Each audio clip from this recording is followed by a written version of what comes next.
The story begins with an old millionaire named Gerald Mendez, living in a grand mansion, yet feeling the heavy burden of loneliness. One evening, he encounters a homeless woman, Margaret, near his property and offers her a place to stay. As the days pass, Gerald and Margaret form a bond, and he learns of her troubled past and her passion for painting, long abandoned due to difficult circumstances. Encouraging her to return to her art, Gerald provides her with a studio, reigniting the spark of creativity within her. Margaret's journey of rediscovery leads to an exhibition showcasing her incredible talent, where she encounters a figure from her past, Anthony, stirring up memories she had tried to forget. With Gerald's unwavering support, Margaret begins to confront her past, including the painful decision to leave her daughter, Sophia, to protect her from a dangerous situation. As Margaret finds the courage to rebuild her life, she takes the first steps toward reuniting with Sophia, hoping to restore the bond with the daughter she had to leave behind. The story, filled with emotional highs and lows, ultimately finds hope in the strength of second chances and the power of facing one's fears. If you are not subscribed, I recommend you subscribe and activate the bell so you don't miss any videos.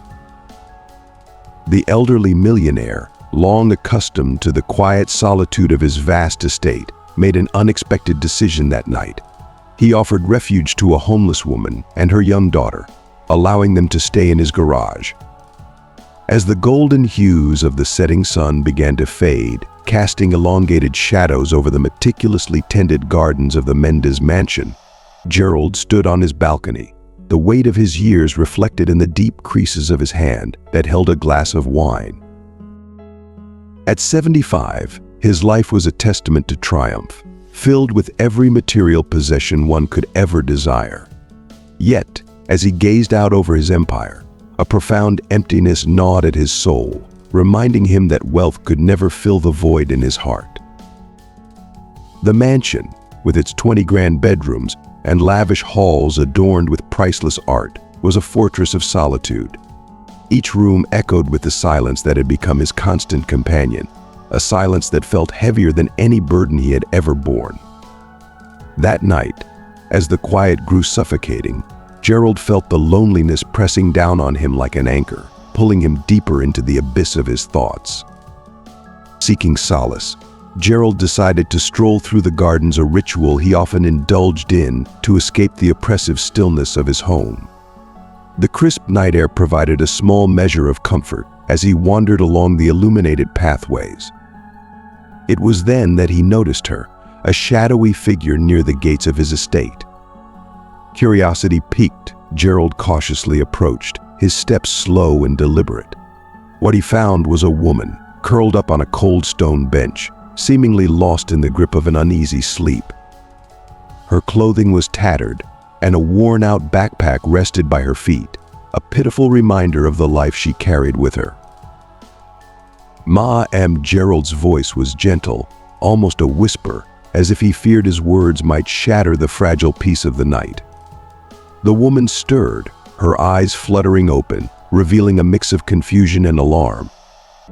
She sat up abruptly, clutching her backpack, as if it were her only lifeline. "I'm sorry," she stammered, her voice laced with panic. "I didn't mean to intrude. I'll be on my way." "Please don't go," Gerald responded, lifting a hand in a gesture of reassurance.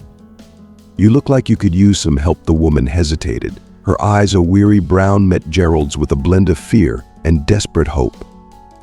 Though she appeared around 40, life's hardships had etched deep lines into her face, aging her beyond her years. "My name is Gerald Mendez," he introduced himself, his smile warm but tinged with the loneliness that had become his hallmark. "This is my home. Why don't you come inside for a hot drink? Maybe rest for a while." The woman bit her lip, uncertainty flickering in her eyes. She seemed to wrestle with the decision, the fear of trusting a stranger battling with her desperate need for kindness. I don't want to be a bother," she whispered, her voice almost breaking. "It would be no trouble at all," Gerald assured her, his voice soft yet firm. I could use the company after what felt like an eternity of deliberation. The woman finally nodded, her voice barely audible as she replied, "Thank you. My name is Margaret." And so in that quiet moment, two souls, each weighed down by their burdens, found a fragile connection, a glimmer of hope in a world that had long seemed devoid of it. Gerald gently guided Margaret into the grand mansion, watching as her eyes widened with awe at the sheer opulence surrounding her. The chandeliers sparkled overhead, casting a warm glow on the intricately carved wooden panels and marble floors. As they reached the kitchen, Gerald noticed the way Margaret's gaze lingered on the luxurious details, perhaps struggling to comprehend how she had gone from sleeping on a cold stone bench to standing in such a place of grandeur. Inside the kitchen, Mrs. Cleo, the loyal housekeeper, was meticulously wiping down the counters, her movements precise and practiced. Gerald's voice broke the silence, his tone soft yet authoritative. "Mrs. Cleo, could you kindly prepare some tea and perhaps a few sandwiches for our guest?" His words hung in the air, filled with an unspoken understanding.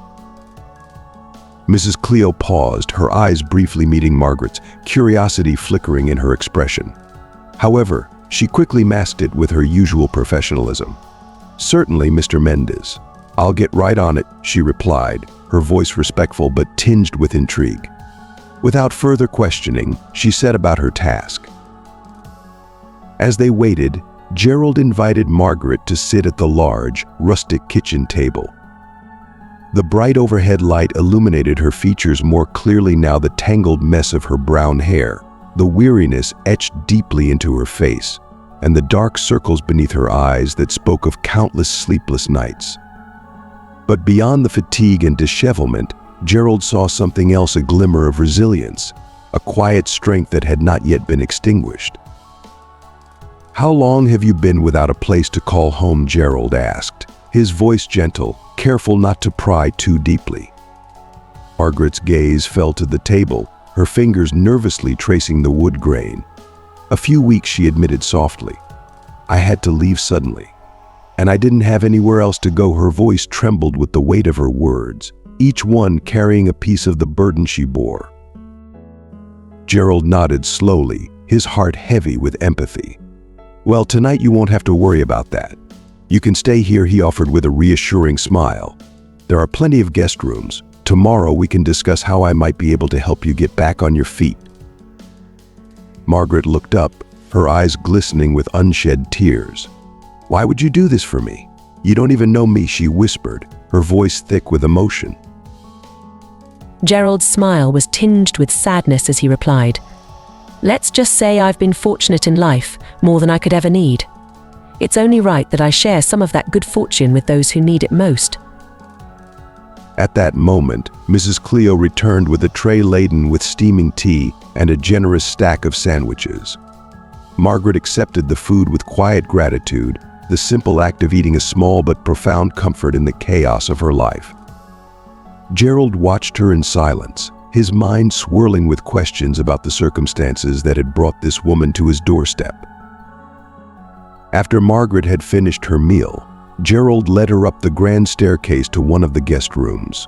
The room was spacious, decorated in soothing shades of blue and cream, with a large bed that looked inviting after what must have been weeks of hardship. "I hope this room is comfortable for you," Gerald said kindly.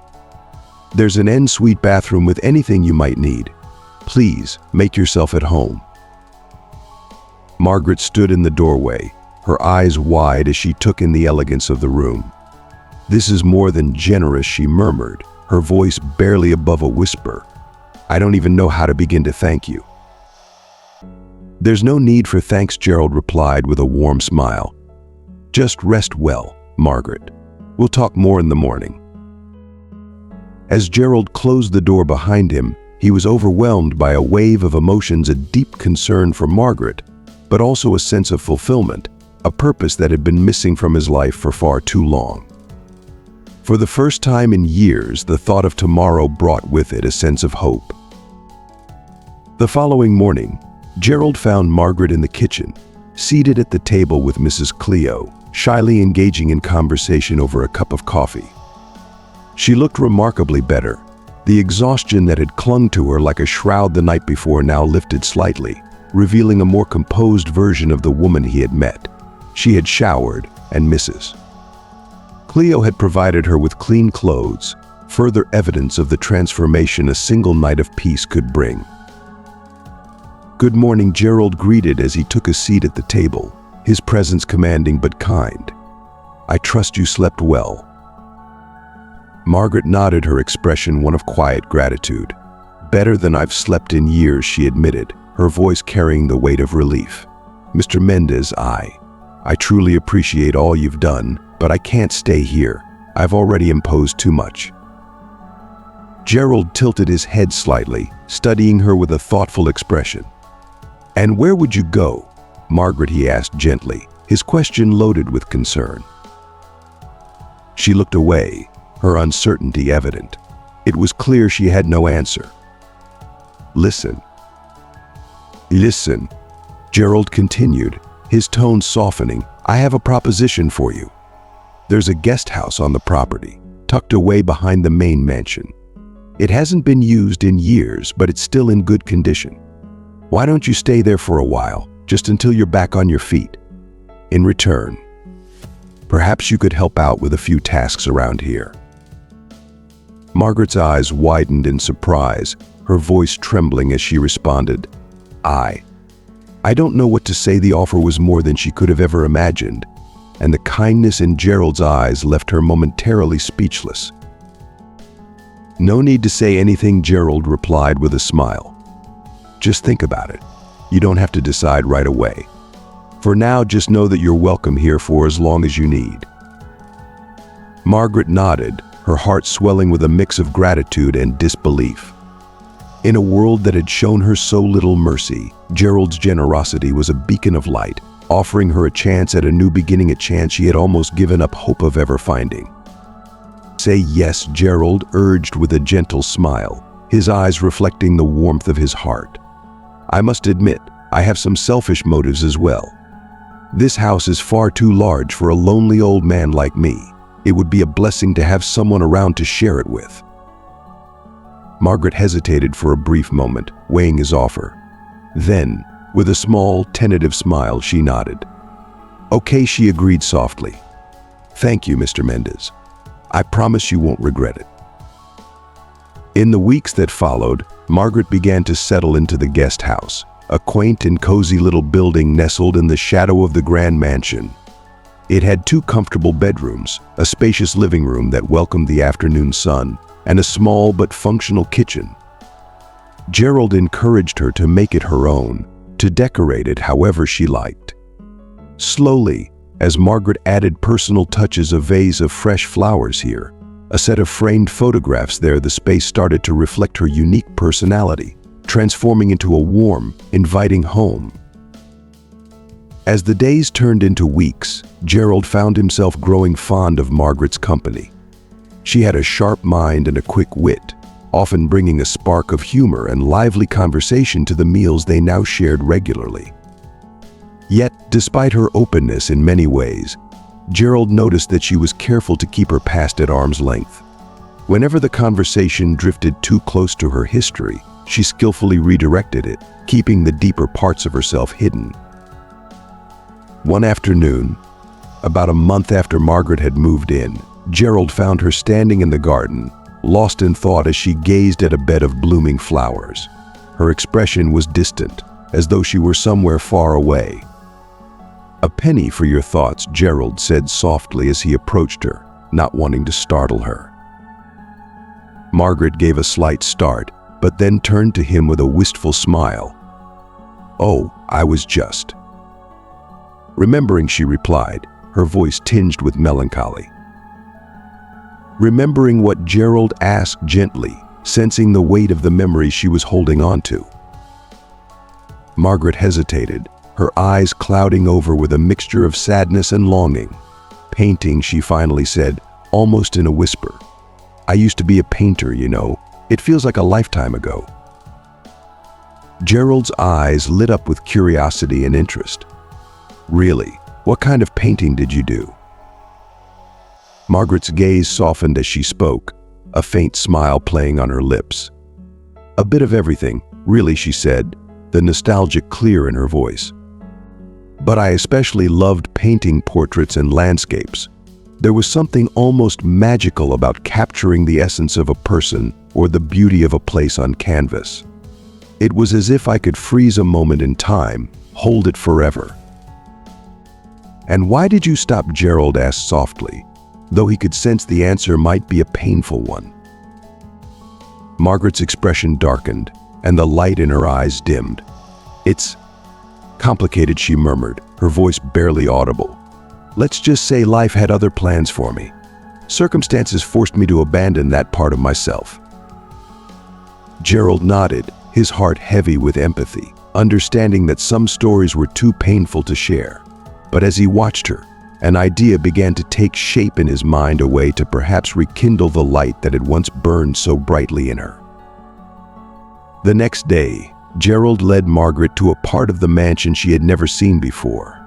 They climbed to the third floor, where he opened a door to a spacious room bathed in natural light from large, sun-drenched windows.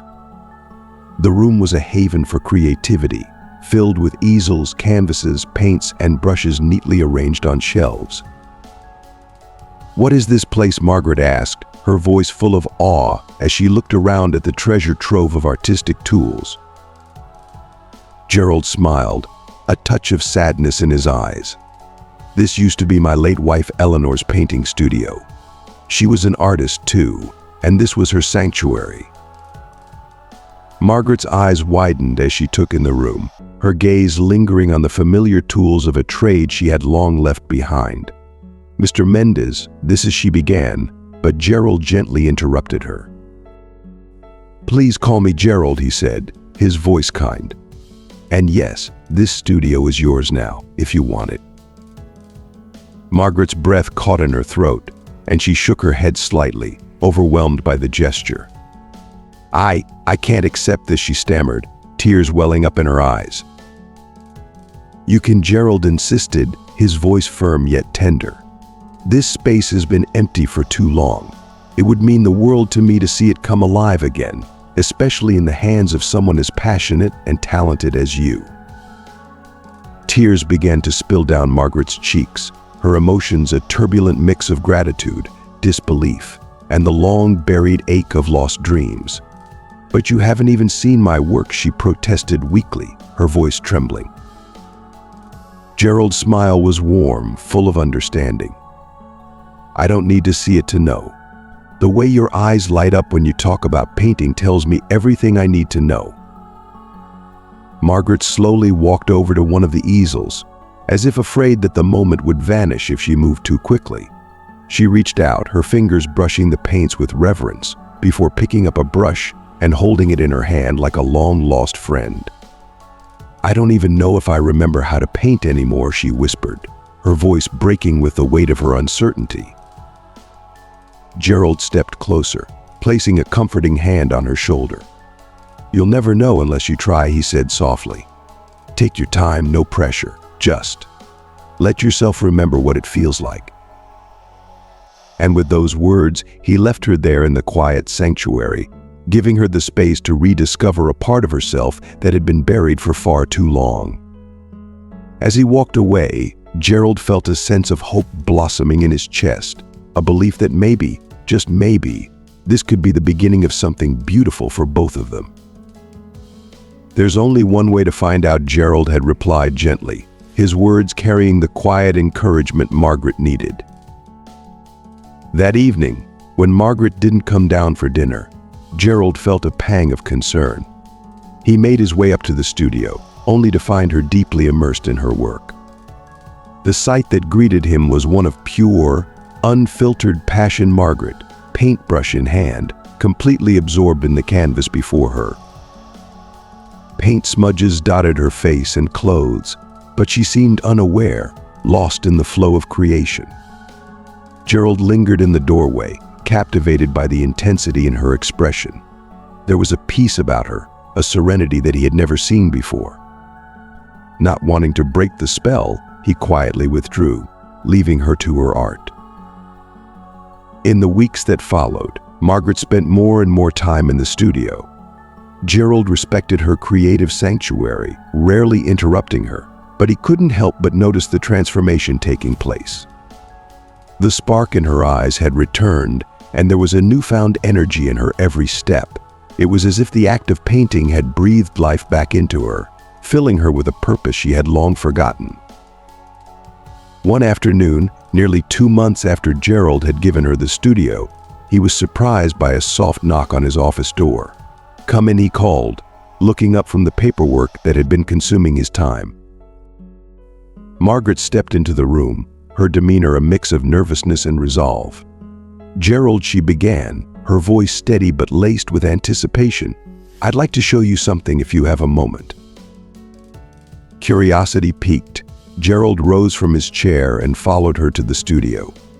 Inside, Margaret led him to an easel draped with a cloth. She hesitated for a moment, then pulled the cloth away, revealing the canvas beneath. "This is the first portrait I've painted in years," she said quietly, her voice tinged with vulnerability. Gerald stood in awe, utterly speechless. Before him was a portrait of himself, seated in his favorite armchair in the library. But this was no ordinary likeness. Margaret had captured something far deeper. In the painting, Gerald saw not just his physical form, but the essence of who he was. The loneliness that had plagued him for so long was evident in his eyes, but there was also a quiet strength, a kindness that Margaret had managed to convey with breathtaking clarity. "Margaret," he finally whispered, his voice thick with emotion, "this is extraordinary." She blushed slightly, her gaze dropping to the floor. "You like it?" "Like it," Gerald repeated, shaking his head in wonder. "Margaret, this is beyond anything I could have imagined. This is a true talent. Your gift is remarkable. You shouldn't hide it from the world." Margaret's eyes were filled with uncertainty as she looked back up at him. I don't know if I'm ready to show my work to other people," she admitted, her voice wavering. Gerald turned to her, his expression firm yet kind, as he placed his hands gently on her shoulders. "You are more than ready," he said with conviction. "I have an idea." In the months that followed, Gerald worked tirelessly behind the scenes. He made phone calls, reached out to old friends, and tapped into his connections within the art world, all to bring Margaret's work to the attention it deserved. Meanwhile, Margaret continued to paint with renewed vigor, creating a stunning series of portraits and landscapes that reflected the depth of her talent. Then, one Friday evening, Gerald invited Margaret to join him for dinner on the veranda. The sun was setting, casting a golden hue over the gardens, and the atmosphere was one of quiet anticipation. As they sat down, Gerald could barely contain his excitement. "Margaret," he began, his eyes sparkling, "I've arranged something special. Next week, there will be a private showing of your work at a gallery downtown." Margaret's breath caught in her throat, her eyes widening in disbelief. "A showing," she repeated, almost as if she hadn't heard him correctly. Gerald nodded, a broad smile on his face. "Yes, a showing. I believe the world needs to see the incredible work you've done, and I have no doubt they will love it as much as I do." Tears welled up in Margaret's eyes as the reality of what Gerald was saying began to sink in. For so long she had hidden away, too afraid to share her talent with the world. But here was Gerald, offering her a chance to reclaim the dream she had thought was lost forever. "Gerald, I don't know how to thank you," she whispered, her voice choked with emotion. "There's no need to thank me," Gerald replied softly, reaching across the table to take her hand in his. "This is your moment, Margaret. You've earned it. Now it's time for the world to see just how brilliant you truly are." And so, under the fading light of that summer evening, the seeds of a new beginning were sown, a beginning that promised to bring both Margaret and Gerald the fulfillment they had long been searching for. "I have a surprise for you," Gerald announced with a twinkle in his eye as they were served dessert on the veranda. Margaret raised an eyebrow, her curiosity piqued. "What is it?" she asked, her tone playful yet tinged with anticipation. Gerald smiled warmly and handed her an envelope. "Open it," he urged, his voice filled with excitement. With trembling hands, Margaret took the envelope and carefully opened it. As she read the contents, her eyes widened in disbelief. This is an invitation to an exhibition," she stammered, her voice barely above a whisper. "An exhibition of my work." Gerald nodded, his grin widening. "Yes, at the most prestigious gallery in the city. They were captivated by the photos of your paintings that I sent them." Margaret stared at the invitation, her mind struggling to process the magnitude of what she was holding. But how? When she managed to ask, still in shock. "In a month," Gerald replied calmly. "Just enough time for us to prepare everything and make it perfect."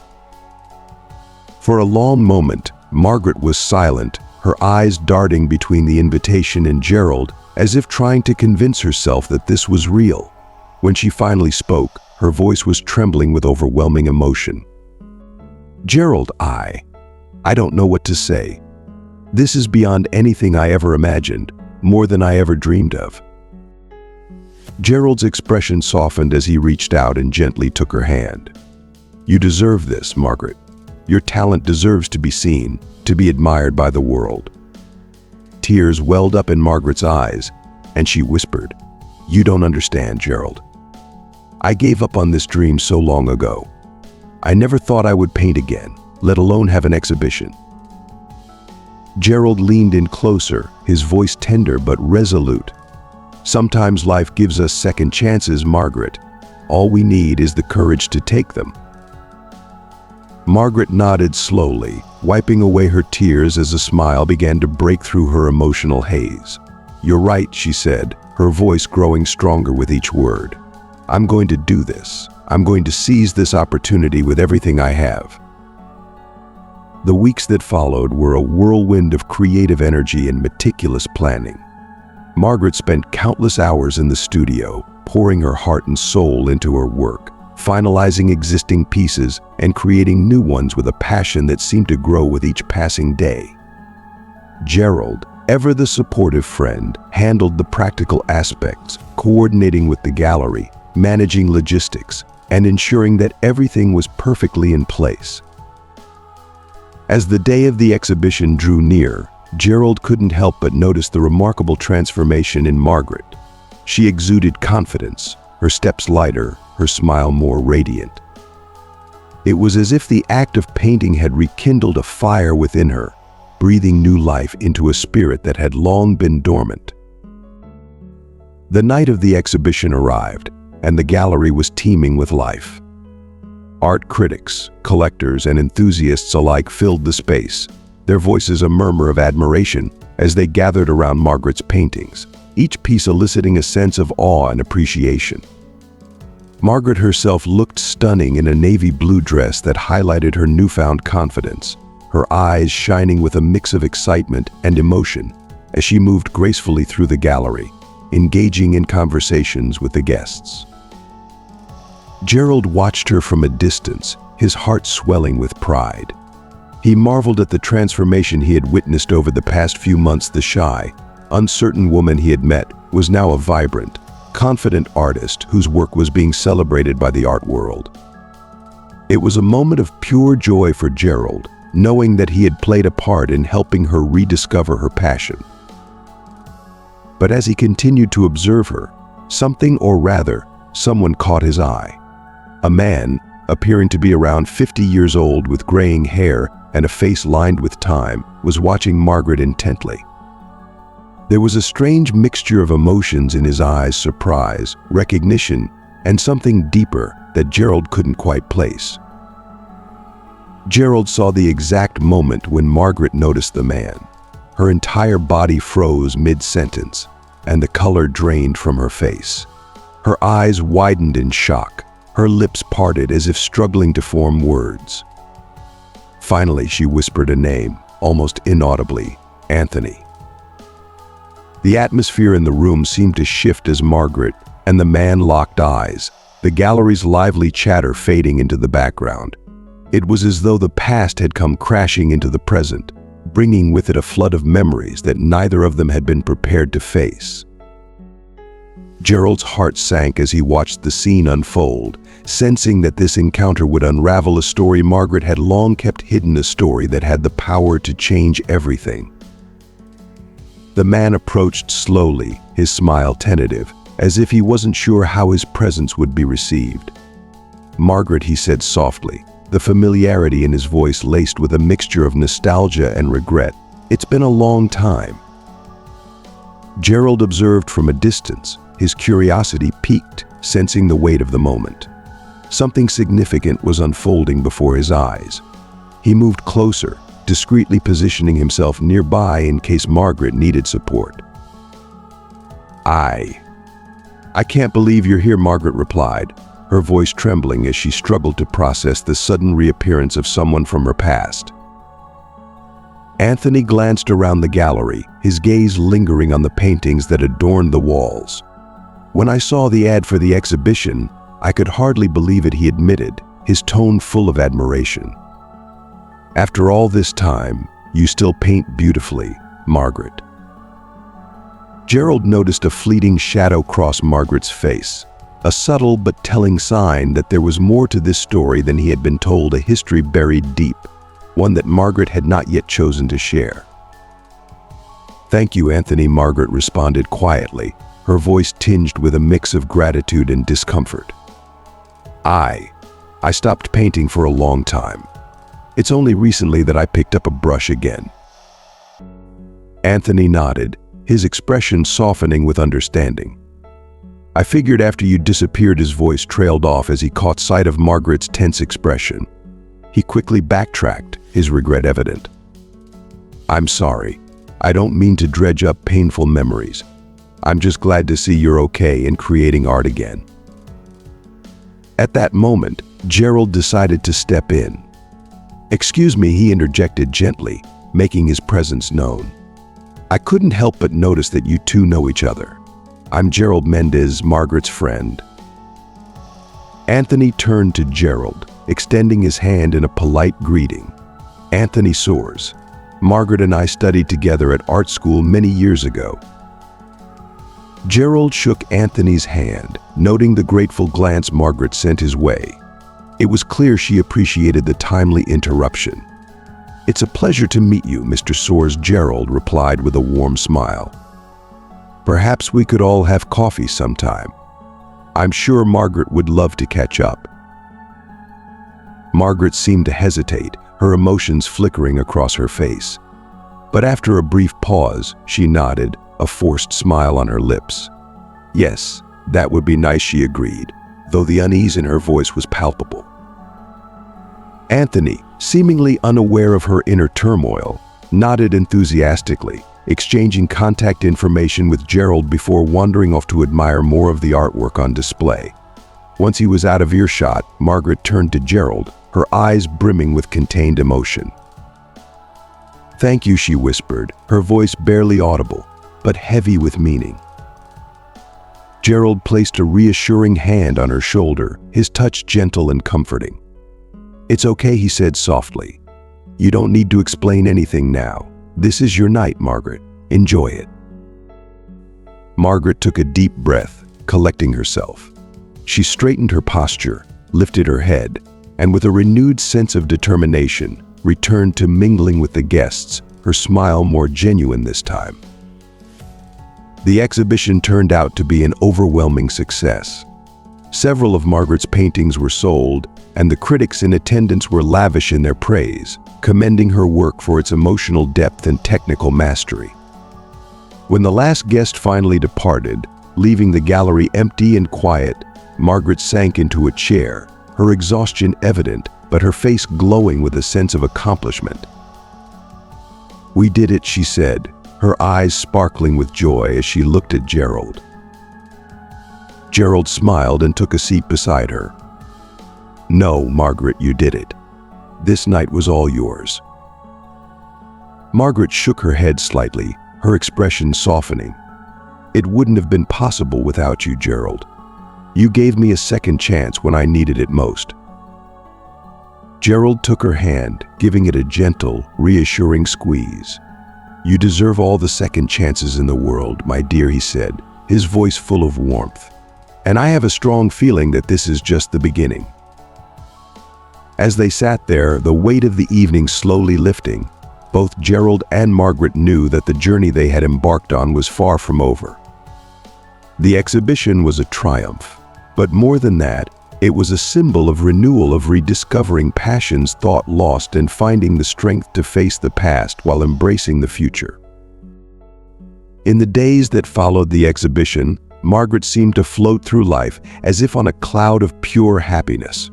The overwhelmingly positive reviews kept pouring in, and several galleries expressed interest in showcasing her work. Yet, despite the external success, Gerald couldn't help but notice that Margaret sometimes seemed distant, her thoughts drifting far from the present moment. He suspected that Anthony's sudden reappearance had stirred up memories and emotions she had long tried to bury. About a week after the exhibition, Gerald found Margaret sitting alone in the garden, her gaze fixed on some far-off point in the distance. He approached quietly, taking a seat beside her on the bench. "A penny for your thoughts," he offered gently.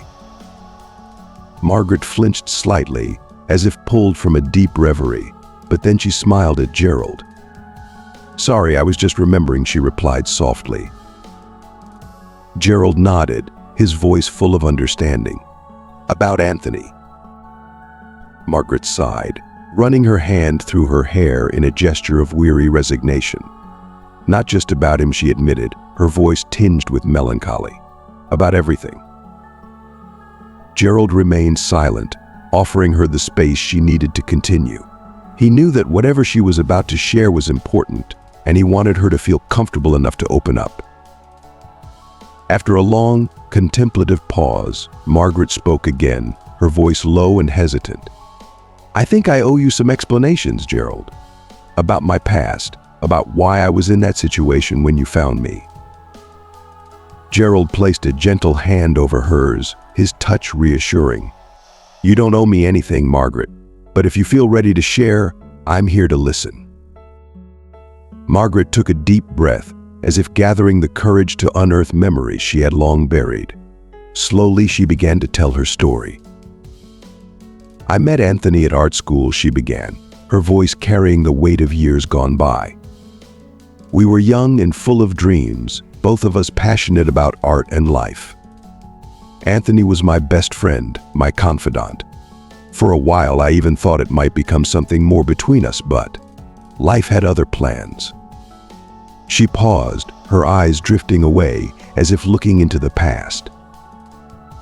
"That was when I met Robert," she continued after a moment. Gerald noticed the subtle shift in her tone when she mentioned this new name, a mix of nostalgia and pain. Robert was a few years older, a charismatic and successful art collector. He swept me off my feet. He seemed to see something in my work that no one else did, and I was dazzled by the attention. It felt like a dream come true. Gerald listened intently, noting the vulnerability in her voice as she recounted her past. "We had a whirlwind romance, and before I knew it, we were married. I was so in love, so caught up in the fantasy that I didn't see the warning signs." Margaret paused, her voice growing quieter as she approached the more painful parts of her story. "But things started to change," she said, her words heavy with regret. "Robert became controlling, possessive. He began to criticize my work, telling me I was only successful because of him. Over time, I withdrew from everyone I cared about, including Anthony." Gerald felt a surge of anger rising within him at the thought of anyone treating Margaret so cruelly, but he kept his composure, knowing she needed to tell her story. "One day, I discovered that Robert was involved in illegal activities, art forgery, money laundering, things I could never have imagined," Margaret continued, her voice shaking. "When I confronted him about it, he beat me, brutally." Tears began to flow freely down her cheeks as she relived the trauma. Gerald squeezed her hand gently, offering her silent support. She turned to Gerald, her eyes filled with a mixture of gratitude and sorrow. "And then you found me," she continued, her voice softening. "You offered me not just a roof over my head, but a chance to rediscover who I was, to paint again. You gave me hope when I had none left." Gerald felt his own eyes welling up with tears as he listened to her. "Oh, Margaret," he whispered, his voice thick with emotion. "I'm so sorry you went through all of that. You're incredibly strong and brave." Margaret smiled sadly, shaking her head. "I don't feel strong," she confessed, her voice barely above a whisper. "I'm still afraid, Gerald. Afraid that Robert will find me. Afraid that all of this, everything I've worked so hard to rebuild, will be taken away from me again." Gerald's heart ached at her words, but he knew he had to be strong for her. "Margaret," he said firmly, placing both hands on hers, "you've come so far, and you've shown such courage. I can't promise that the road ahead will be easy, but I can promise that you won't have to face it alone. I'm here for you, and I will do everything in my power to help you protect what you've rebuilt." Margaret looked into his eyes, the fear in her own slowly giving way to a tentative hope. "Thank you, Gerald," she whispered, her voice full of emotion. "I don't know what I would do without you."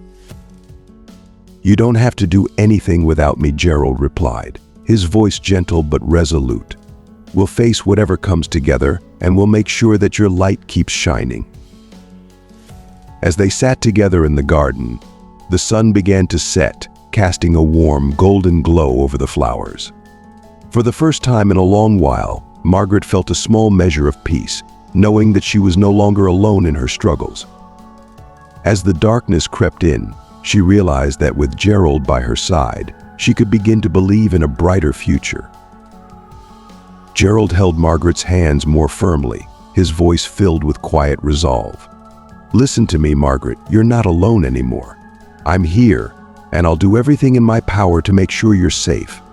I won't let anyone hurt you again." Margaret looked at him with gratitude, but a lingering shadow of worry remained in her eyes. "But what if Robert finds out about the exhibition? What if he comes after me?" Gerald considered her words carefully. Maybe, he said slowly, "it's time to face that fear head on. You can't live in hiding forever, Margaret. You have too much talent, too much to offer the world." Margaret hesitated, uncertainty clouding her features. "I don't know if I have the courage for that," she admitted. Gerald leaned closer, his tone firm yet encouraging. "Margaret, you have more courage than you realize. And remember, you won't be alone. I'll be by your side every step of the way." At that moment, something shifted in Margaret's expression. A spark of determination Gerald hadn't seen before began to shine in her eyes. "You're right," she said, her voice growing stronger as she straightened her shoulders. "I can't let fear control me forever. It's time to reclaim my life." Gerald smiled, filled with pride at the strength he saw emerging in Margaret. That's the spirit. And the first step could be reconnecting with old friends. How about we set up that coffee with Anthony? Margaret nodded slowly, a hint of resolve in her voice. "Yes, I think I'd like that." In the days leading up to the meeting, Gerald observed Margaret with a mix of admiration and concern. She was determined to confront her past, but he could see the emotional toll it was taking on her. When the day finally arrived, Gerald insisted on accompanying Margaret, wanting to offer her moral support. They arrived at a quiet cafe in the city center on a sunny afternoon. Anthony was already seated at an outdoor table, his eyes lighting up when he saw Margaret approaching. But Gerald noticed a complex mix of emotions on Anthony's face: joy, concern, and perhaps a touch of guilt. "Margaret," Anthony said warmly, standing to greet her. "It's so good to see you again." Margaret smiled nervously. "Hello, Anthony. This is Gerald, my friend." Gerald shook Anthony's hand, noting the curious glance he gave between him and Margaret. They sat down, and for a moment, an awkward silence settled over the table. It was Anthony who finally broke it. Margaret, he began hesitantly, his voice laced with regret. I'm sorry for everything. For not realizing what was happening, for not doing more to help. Margaret raised a hand to stop him, her tone gentle but firm. No, Anthony, it wasn't your fault. I pulled away from everyone, including you. There was no way you could have known. Anthony shook his head, his expression pained. I should have insisted more when you disappeared. I was devastated. I tried to find you for months. Gerald watched the exchange quietly, feeling the weight of their shared history. He could see that this conversation was something both of them needed. What happened after I left? Margaret asked softly, her gaze fixed on Anthony, searching for answers. Anthony sighed deeply, running a hand through his graying hair. It was a difficult time. Everyone was worried about you. I even hired a private detective to try and find you. Margaret's eyes widened in surprise. You did that? Anthony nodded, his voice filled with sincerity. Yes, but he couldn't find any leads. It was like you had vanished into thin air. He paused, his eyes filled with emotion as he looked at her. Margaret, what happened? Why did you run away like that? Margaret glanced nervously at Gerald, who gave her an encouraging nod. Taking a deep breath, she began to recount her story to Anthony, her voice trembling slightly as she described Robert's abuse and her desperate escape. Anthony listened intently, his face a mixture of horror and anger as he absorbed the painful details. When Margaret finished, he reached across the table, taking her hand in his own. Oh, Margaret, he said, his voice thick with emotion. I'm so sorry. If I had known, I would have done anything to help you. Margaret smiled sadly, squeezing his hand in return. I know, Anthony, but at the time I couldn't trust anyone. I was so scared. Gerald, who had remained silent throughout the conversation, finally spoke up. Anthony, he asked calmly, do you have any idea where Robert might be now? Anthony frowned, his brow furrowing in thought. The last I heard of him was about a year ago. He's still in the art world, but there have been rumors about shady business deals, fraud, things like that. Margaret visibly paled at the mention of Robert's continued presence in the art world. So he's still out there, she whispered, fear creeping into her voice. Gerald placed a comforting hand on her shoulder, his voice steady and reassuring. Don't worry, Margaret. We won't let him hurt you again. We'll take every precaution to ensure your safety. Margaret nodded, though the fear in her eyes was hard to miss. But beneath that fear, Gerald could also see a flicker of determination, a desire to face whatever came next with the strength she was rediscovering. As they left the cafe, Gerald felt a renewed sense of purpose. He knew that helping Margaret navigate this difficult journey was more important than ever. And as they walked side by side through the bustling city streets, he silently vowed to stand by her, no matter what challenges lay ahead. Anthony nodded vigorously, his determination evident. Gerald is right. You're not alone in this anymore, Margaret. We're here for you, every step of the way. Margaret looked at the two men standing beside her, their words offering her the support she had longed for. Tears shimmered in her eyes as she spoke softly. Thank you. I don't know what I'd do without you both. The rest of the afternoon passed in a blend of nostalgic reminiscing and careful planning for the future. Anthony shared amusing stories from their art school days, making Margaret laugh as they recalled disastrous projects and the quirks of their eccentric professors.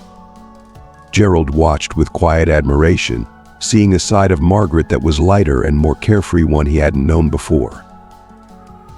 When the time came to say their goodbyes, Anthony pulled Margaret into a tight embrace.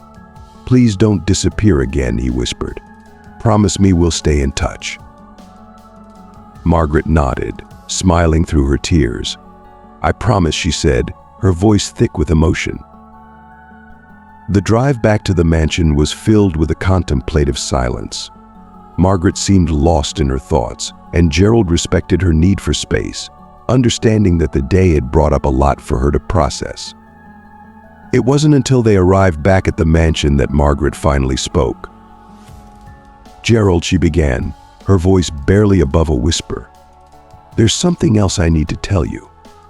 Something I've been too afraid to mention before, because I didn't know how you would react." Gerald felt a slight pang of concern, but he kept his expression calm and encouraging. "What is it, Margaret?" Margaret took a deep, steadying breath as if gathering the courage to reveal a part of herself she had kept hidden. "I have a daughter, Gerald, a 15-year-old girl named Sophia."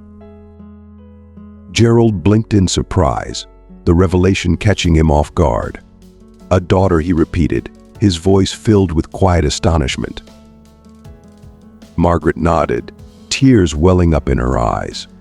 "When I ran from Robert, she was only 3 years old. I left her with my best friend, Lisa. I knew I couldn't take care of her while I was on the run, and I was terrified that Robert would use her to find me." Gerald felt a deep ache in his chest at the pain he heard in Margaret's voice. "Oh, Margaret," he said softly, his heart heavy with empathy. "That must have been incredibly difficult for you." Margaret wiped at her tears, her voice trembling as she continued. "It was the hardest thing I've ever done in my life, but I knew it was the only way to keep her safe. Lisa promised to take care of her and to never tell anyone about me." Gerald's voice was gentle as he asked, "And you haven't had any contact with her since?" Margaret shook her head slowly, the weight of her decisions evident in her expression. "Not directly. Lisa sends me updates and photos occasionally through a secret email we set up. But Sophia, she doesn't know I'm her mother. She believes Lisa is her aunt and that her parents died in an accident." Gerald was silent for a moment, taking in everything Margaret had shared. Then, with a firm but compassionate grip, he took her hands in his. "Margaret, you did what you thought was best to protect your daughter. Don't blame yourself for that. You made a sacrifice out of love." Margaret looked at him, her eyes filled with a mix of gratitude and fear. "But now that I'm starting to rebuild my life, do I have the right to come back into hers? What if she hates me for abandoning her?" Gerald squeezed her hands gently, his voice steady and reassuring. "Sophia deserves to know the truth, and you deserve the chance to be her mother again. It won't be easy, but you're not alone. I'll be by your side every step of the way." Overwhelmed with emotion, Margaret suddenly hugged Gerald tightly, her sobs muffled against his shoulder. Gerald held her close, providing the silent comfort she so desperately needed. After a while, when she had calmed down, he gently suggested, "Why don't we start by reaching out to Lisa? We can plan a meeting and explain everything to Sophia together." Margaret nodded slowly, a sense of resolve beginning to take hold. "Yes," she said, her voice gaining strength. "Yes, it's time. Sophia deserves to know the truth." In the days that followed, Gerald and Margaret carefully planned how to approach the delicate situation. They reached out to Lisa, who was overjoyed to hear that Margaret was safe and ready to reconnect with her daughter. Lisa agreed to begin gradually preparing Sophia, first by telling her that new information about her biological parents had come to light. They all agreed that an in-person meeting would be the best way to reveal the full truth. As the day of the meeting approached, Margaret's anxiety grew, but so did her determination. With Gerald's unwavering support, she began to believe that she could face the past and embrace the future, this time with her daughter by her side. The day of the meeting finally arrived, and Margaret was a bundle of nerves. Gerald accompanied her to the park where they had arranged to meet Lisa and Sophia, offering silent support as they walked toward the designated spot. Margaret's anxiety was palpable, but Gerald's reassuring presence helped steady her. When they saw Lisa approaching with a dark-haired teenager beside her, Margaret froze in her tracks. Gerald gently squeezed her hand, leaning in to murmur encouragingly, "You've got this, Margaret. Just breathe." Sophia looked at Margaret curiously as they drew closer, a flicker of recognition in her eyes that she didn't seem to fully grasp. There was a tension in the air, a mix of anticipation and uncertainty. Lisa spoke softly, her voice filled with both love and seriousness. "Sophia, this is Margaret. She's your mother." The shock on Sophia's face was immediate and intense. Her eyes darted between Lisa and Margaret, her expression a turbulent mix of confusion, hurt, and a flicker of hope that she tried to suppress. "My mother," Sophia whispered, as if the words were too heavy to fully comprehend. Margaret took a trembling step forward, tears streaming down her cheeks. "Yes, Sophia, it's me. I know this must be overwhelming and that you probably have a million questions, maybe even some anger, but please, I'm asking you to give me a chance to explain." What followed was a deeply emotional and difficult conversation. Margaret, with as much honesty and care as she could muster, told her story, explaining the impossible choices she had faced, the reasons she had left Sophia with Lisa, and why she had kept her distance for so long. Sophia listened intently, her face a canvas of emotions: pain, confusion, curiosity, and a growing understanding. Occasionally, she asked questions, each one laced with the complexity of her feelings. Gerald stood a short distance away, his heart heavy with the intensity of the moment, aching for the pain both mother and daughter were experiencing, but also holding on to the hope that this was the first step toward healing. As the conversation drew to a close, Sophia looked at Margaret with a blend of hurt and something softer, perhaps a glimmer of understanding. I need time to process all this," she said softly, her voice trembling. Margaret nodded, her tears still falling as she spoke. "I understand, sweetie. Take all the time you need. I'll be here whenever you're ready."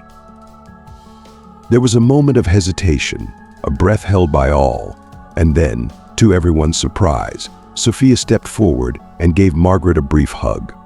It was quick and uncertain, but it was a hug nonetheless, a small but powerful gesture filled with the promise of what could be. As Sophia and Lisa walked away, Margaret collapsed into Gerald's arms, emotionally spent but with a spark of hope in her eyes. "It's going to be okay," Gerald murmured, gently stroking her hair as she cried. "Give it time." In the weeks that followed, Margaret and Sophia began the delicate process of reconnecting. It started with tentative text messages that slowly grew into more frequent and open exchanges. These eventually led to phone calls, and before long they were meeting regularly, slowly rebuilding their relationship. It wasn't easy. There were challenging moments, awkward silences, and the occasional resurfacing of old wounds, but there was also laughter, discovery, and a deepening bond that grew stronger with each interaction. Gerald watched with quiet joy as Margaret blossomed in her new role as a mother, balancing her renewed passion for painting with the joyful responsibility of being part of her daughter's life.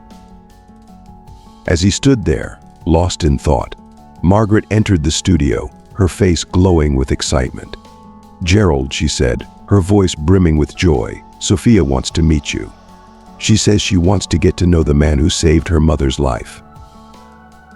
Gerald felt his heart warm at her words, a deep sense of fulfillment washing over him. "It would be an honor to meet her," he replied with a smile, his voice filled with genuine happiness. As they stood there, side by side, the painting of Sophia between them, both Gerald and Margaret knew that they had embarked on a journey together that had not only transformed their lives, but had also brought a new sense of hope and healing to a family that had been fractured for so long. And in that moment, as they prepared for this next step, they knew that whatever the future held, they would face it together with strength, love, and the unbreakable bonds they had formed. Margaret approached Gerald with a look of both resolve and trepidation. Taking his hands in hers, she spoke softly. "Gerald, there's something I need to tell you. Something I discovered recently, and it's going to change everything." Gerald frowned, a mix of concern and curiosity tugging at his thoughts. "What is it, Margaret?" She took a deep breath, her eyes locked onto his with an intensity that made Gerald's heart race. "Do you remember when I told you about my late husband Frank, Sophia's father?" Gerald nodded slowly, not entirely sure where this was heading but sensing the gravity of the moment. Margaret's voice began to shake slightly as she continued. "Well, I've been remembering something about Frank, something he told me just before he died, something I had blocked out until recently." She paused as if bracing herself for what she was about to say. "Frank. He had a son before he met me, a son he was forced to give up for adoption when he was very young." A strange sensation began to form in Gerald's stomach, a mix of dread and disbelief. "Margaret, what are you saying?" Tears welled up in Margaret's eyes, and they began to flow freely down her cheeks. Gerald, the name of the baby Frank gave up for adoption, was Gerald, and he was born exactly 75 years ago. The world seemed to tilt, and Gerald felt as though the ground beneath him was giving way. He reached for the edge of the table to steady himself, his mind struggling to absorb the shock of her words. I am," he stammered, barely able to speak. Margaret nodded, her tears continuing to fall. "Yes, Gerald, you're Frank's son. You're my stepson." Gerald's legs suddenly felt weak, and he sank into a nearby chair, overwhelmed by the revelation. All his life, he had wondered about his origins, about the parents he never knew. And now, at 75, he was discovering that the family he had been searching for had been right beside him all along. How did you find this out?" he finally managed to ask, his voice shaking. Margaret knelt beside him, holding his hands tightly as if trying to anchor them both in the moment. "When I started reconnecting with Sophia, I began going through old memories, old documents. I found a diary of Frank's that I hadn't been able to read after he died.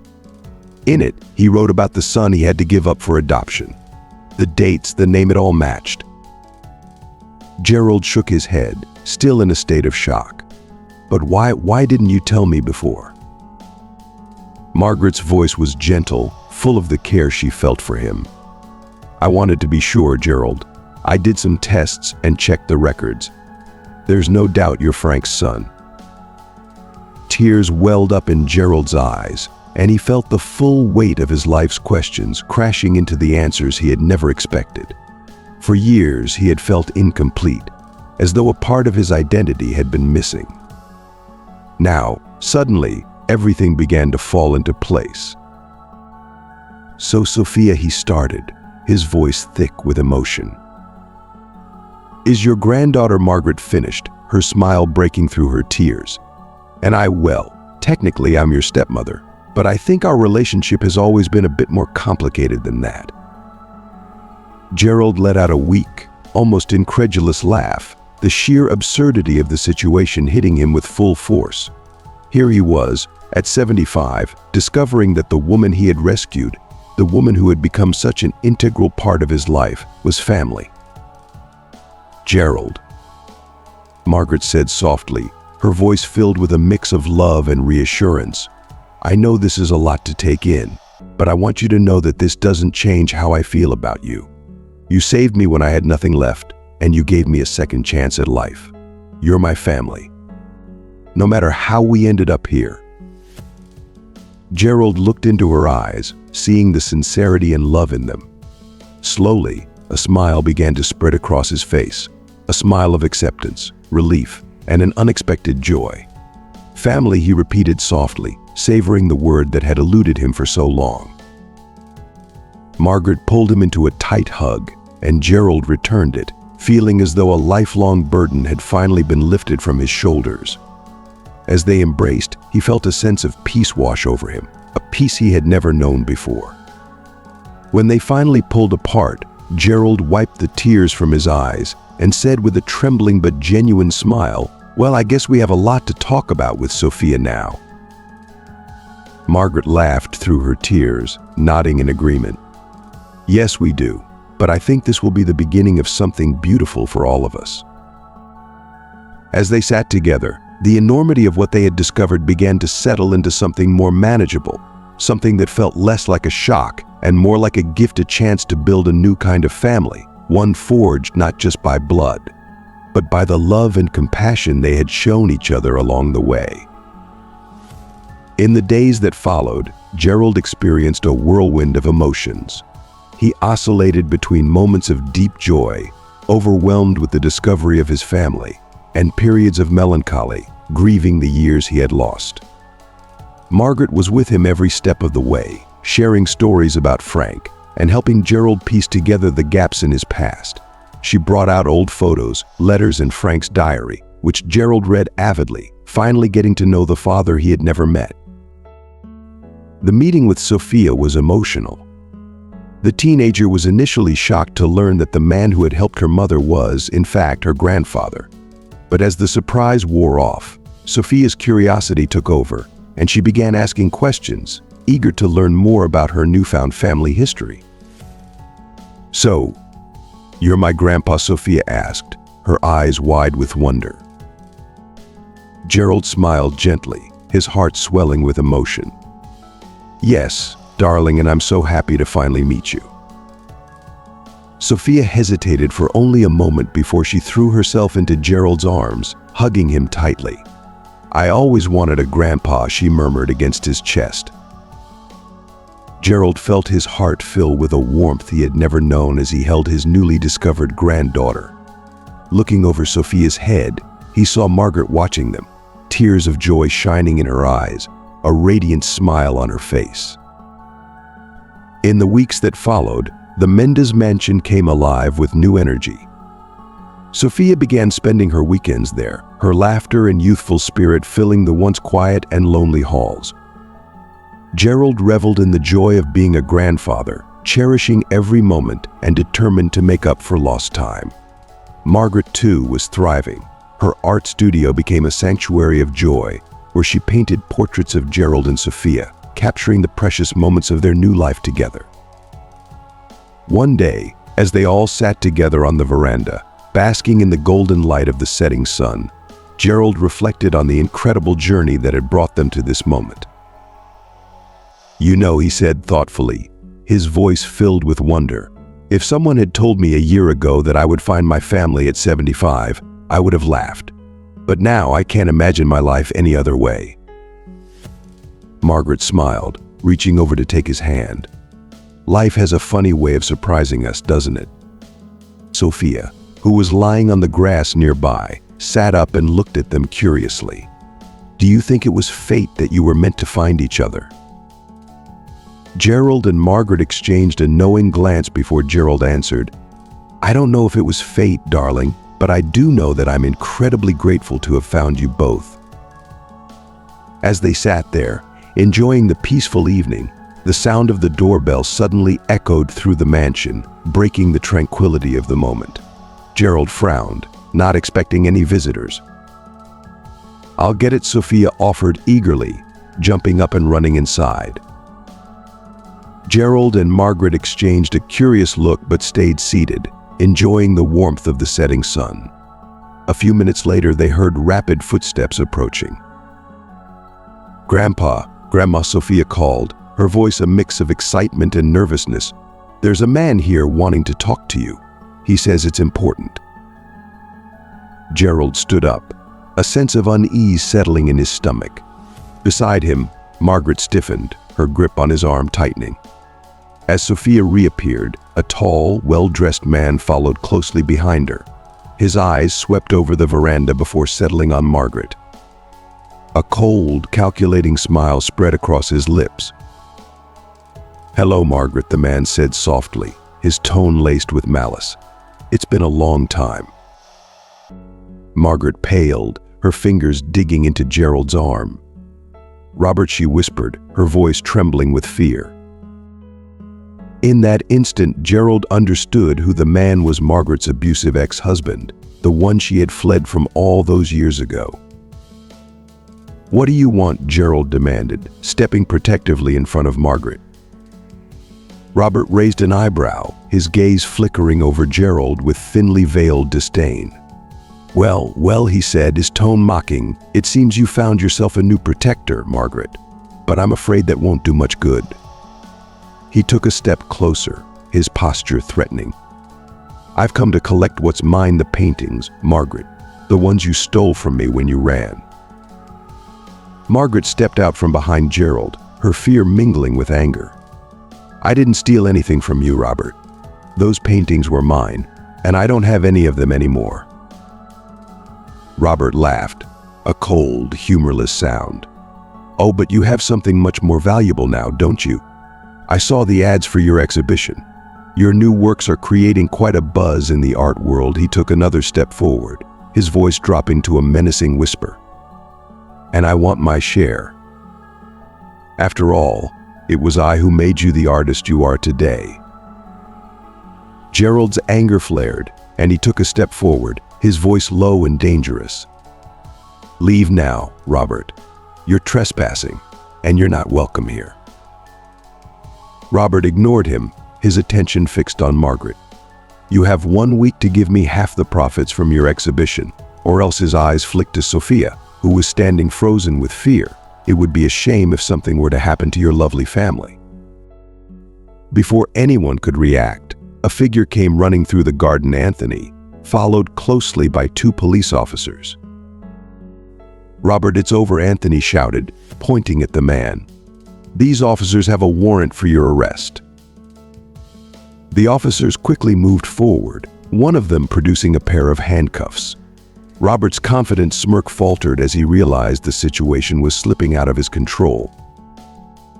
"On what grounds?" Robert sneered, his bravado wavering.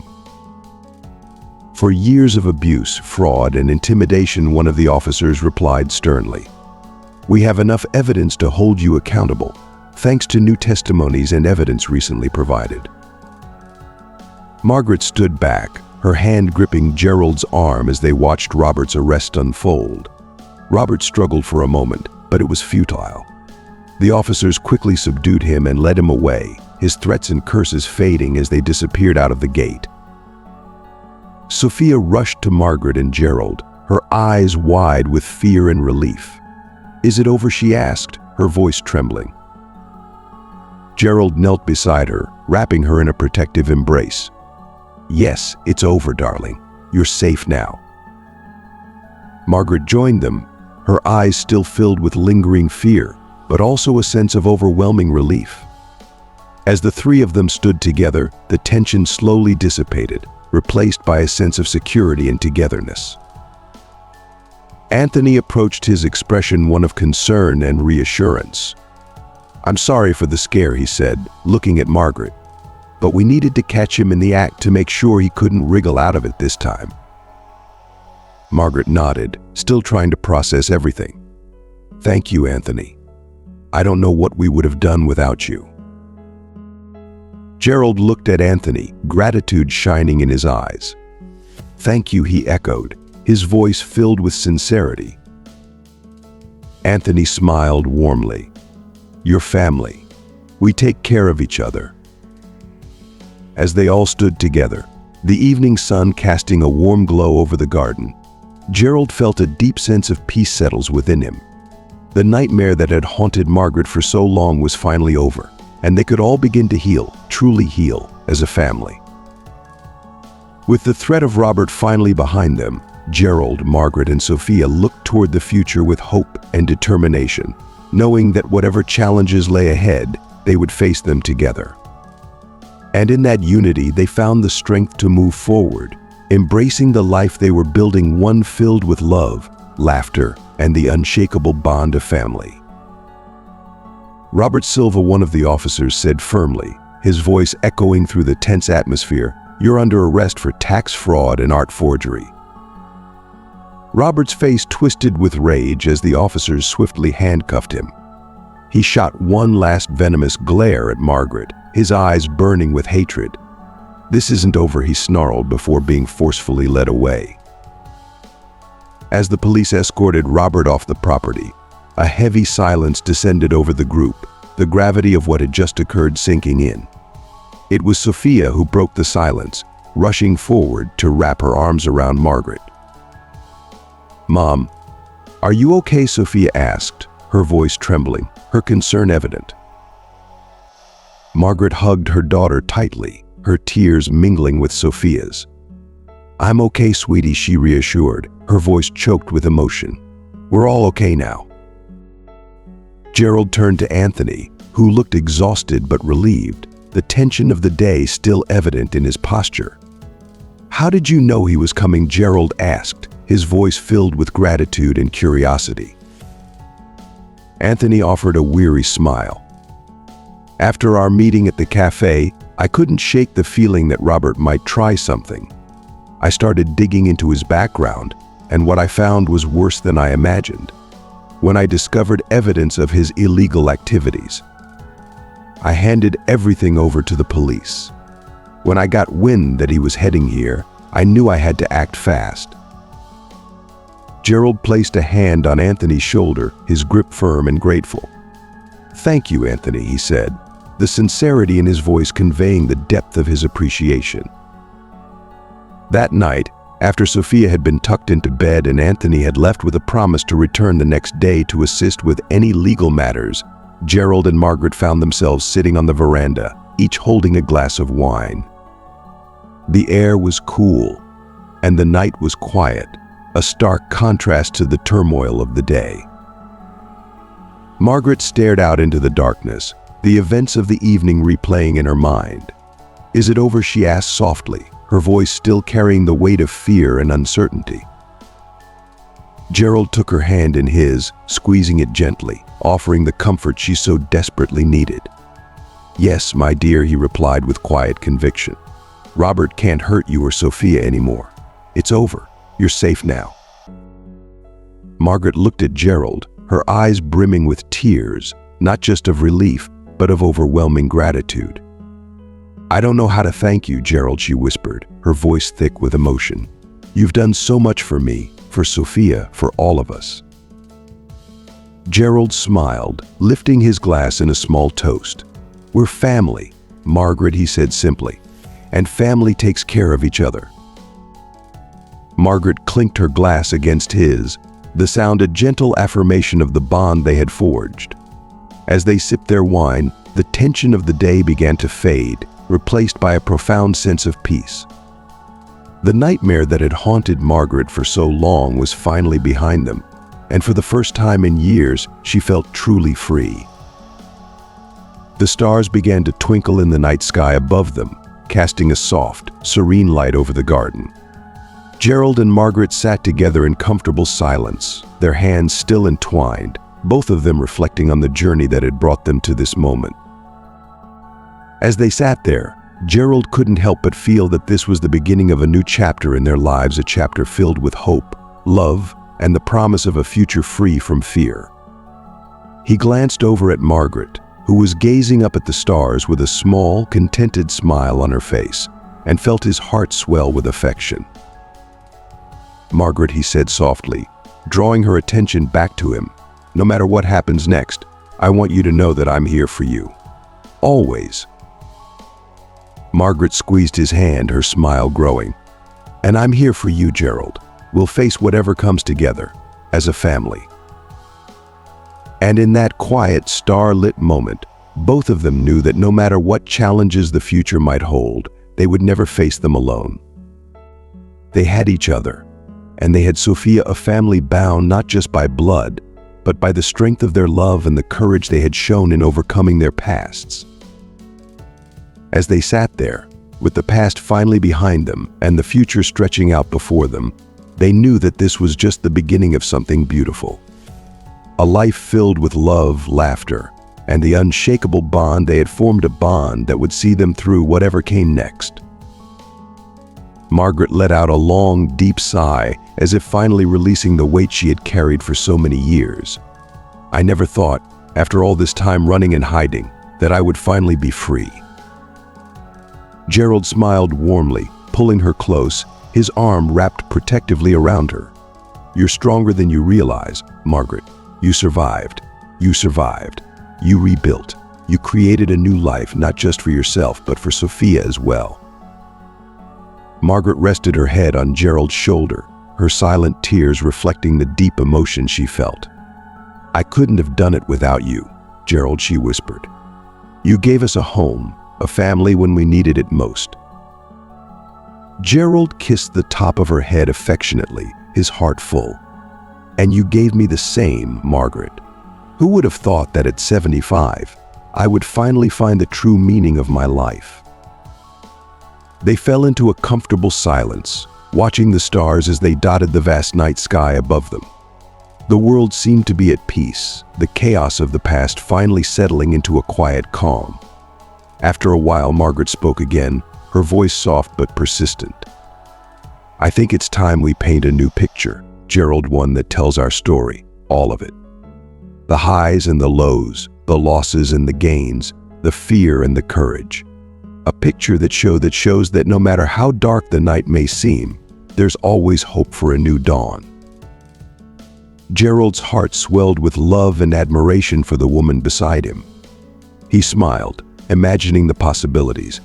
"That sounds perfect, my dear, and I can't wait to see what you create."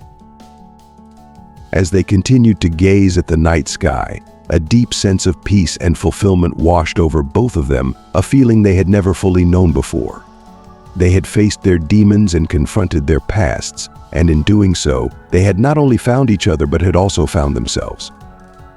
The journey had been fraught with challenges, but each step had led them to this moment, a moment filled with love, family, and above all, hope for the future. The stars twinkled like 1,000 tiny beacons, lighting the way forward, and Gerald and Margaret knew that together, they could face whatever life had in store for them. The future was now a blank canvas, waiting to be filled with the vibrant colors of their new life together. And as they sat side by side, hand in hand, they couldn't wait to start painting their next chapter, one filled with love, laughter, and the unbreakable bond they had forged. In that serene moment, under the vast, starry sky, they knew that whatever the future held, they would face it with courage, with love, and with the unwavering belief that they were exactly where they were meant to be together. And that brings us to the end of this incredible journey of love, resilience, and the power of family. We've seen how Gerald and Margaret overcame their darkest fears, confronted their pasts, and found not only each other but a new sense of purpose and belonging. This story reminds us that no matter what challenges life throws our way, there is always hope for a new beginning, a fresh canvas ready to be filled with the colors of love, courage, and unity. Now we want to hear from you. What have you learned from Gerald and Margaret's story? What is one thing you've learned that you'll bring into your own life? Let us know in the comments below. If you enjoyed this video, please leave your comment below. And don't forget to like, share, and subscribe to our YouTube channel. Your support means the world to us, and we can't wait to bring you more stories that inspire and uplift. Thank you for watching.